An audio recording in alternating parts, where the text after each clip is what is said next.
Lecture du livre des Actes des Apôtres, chapitre 5, les versets 34 à 42. En ces jours-là, comme les apôtres étaient en train de comparaître devant le Conseil suprême, intervint un pharisien nommé Gamaliel, docteur de la loi, qui était honoré par tout le peuple. Il ordonna de les faire sortir un instant, puis il dit: Vous, Israélites, prenez garde à ce que vous allez faire à ces gens-là. Il y a un certain temps, se leva Theudas, qui prétendait être quelqu'un, et à qui se rallièrent 400 hommes environ. Il a été supprimé, et tous ses partisans ont été mis en déroute et réduits à rien. Après lui, à l'époque du recensement, se leva Judas le Galiléen, qui a entraîné beaucoup de monde derrière lui. Il a péri lui aussi, et tous ses partisans ont été dispersés.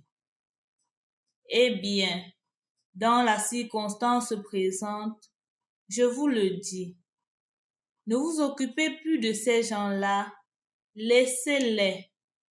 En effet, si leur résolution ou leurs emprises vient des hommes, elle tombera.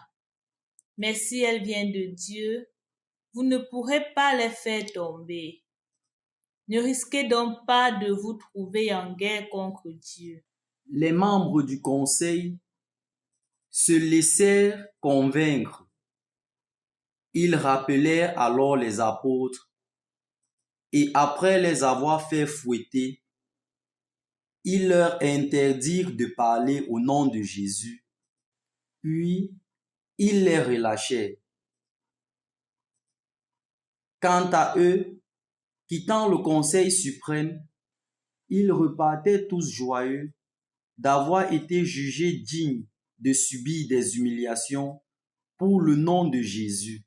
Tous les jours, au temple et dans leur maison, sans cesse, ils enseignaient et annonçaient la bonne nouvelle. Le Christ, c'est Jésus.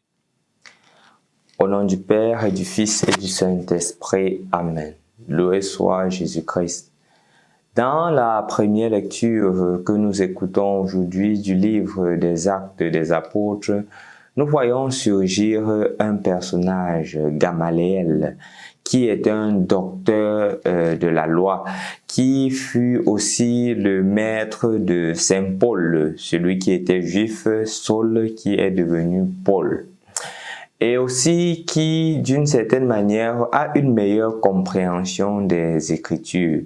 Pourquoi? Parce que il est capable de voir la main de Dieu manifeste dans les événements apparemment incompréhensifs. Pourquoi je le dis, chers frères et sœurs dans le Christ?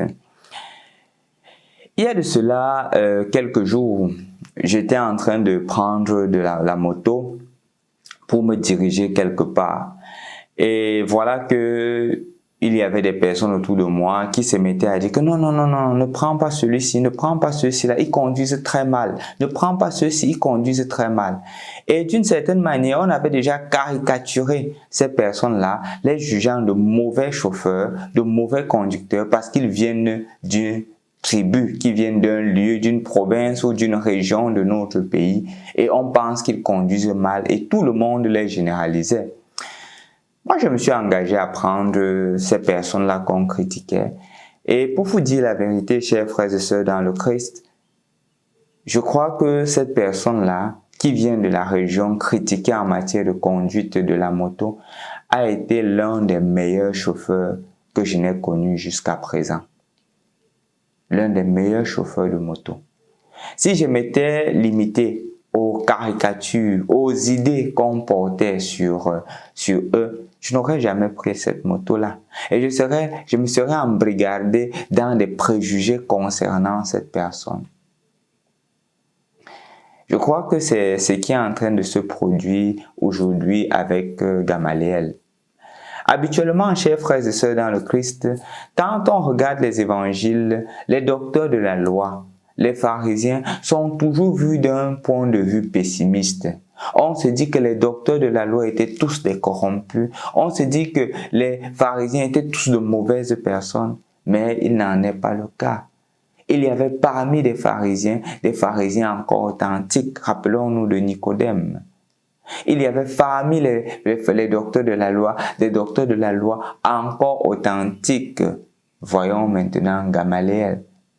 C'est une invitation pour toi et pour moi, mon frère, ma soeur, de ne pas toujours être dans la généralité, de ne pas toujours généraliser les personnes. C'est pas parce que tu as une mauvaise expérience d'une personne que tu penses que toutes les personnes en font autant. Tu penses que toutes les personnes sont ainsi. Je me rappelle par exemple d'une jeune camarade de classe qui me disait qu'elle ne veut pas se marier et qu'elle ne doit jamais se marier. Je lui demandais pourquoi. Elle disait qu'elle voyait son papa toujours bastonner sa maman. Et elle disait qu'à cause de cela, je ne dois pas me marier.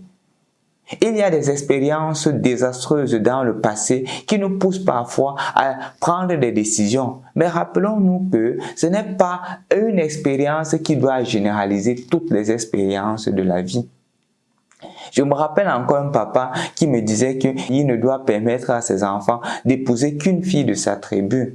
Je lui demandais pourquoi. Il me disait que parce qu'il a essayé une fois, 2 fois, avec ses enfants, avec des filles d'autres tribus, ça n'a jamais marché. Et de ce fait, il pense que les autres tribus ne sont que mauvaises.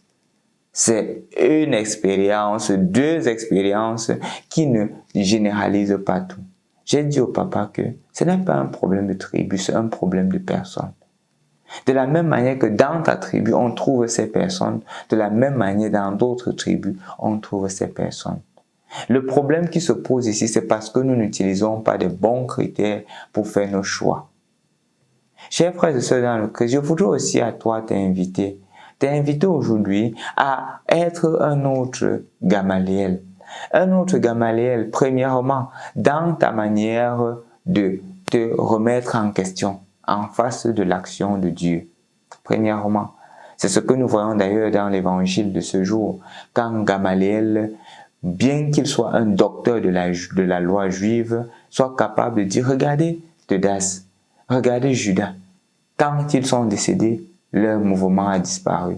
Mais ceux-ci, depuis que le maître est décédé, le mouvement ne fait que grandir. N'allez pas en guerre contre Dieu. Il est capable de se remettre en question, de ne pas se dire qu'une expérience est toujours l'expérience fondamentale et l'expérience universelle. C'est une expérience, elle demeure une expérience parmi tant d'autres. Et deuxièmement, pour toi qui as eu des déceptions à propos des personnes, pour toi peut-être qui a beaucoup reçu des stéréotypes à propos de certaines personnes, dis-toi que ces stéréotypes ne font pas de toutes ces tribus-là, ou peut-être de toutes ces personnes de ce pays-là, des mauvaises personnes. C'est une expérience et qui demeure une expérience dans le passé. Au nom du Père et du Fils et du Saint-Esprit. La famille Michel, je vous souhaite joyeux Pâques.